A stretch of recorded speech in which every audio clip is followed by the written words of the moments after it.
Hey guys, welcome, and wonder what you're looking at? Well, take an old computer, a broken toy RC, a few drilled holes, and some old Xbox screws. If you combine those all together with some automotive decorative stick-ons, you just might have something cool looking like this HP DC 7800 small form factor computer. Curiosity drove me to see what this combination could look like, and wow, sometimes a silly idea, well, just turns into something good. Please keep it here and enjoy this transformation share.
So you can see what I started out with, and what I have now is an old socket 775 paired with Intel Core 2 Quad.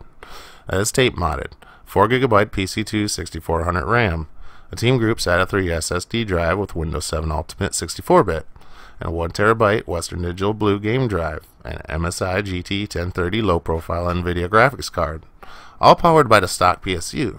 So, let's see if maybe old Betsy can just play a few games.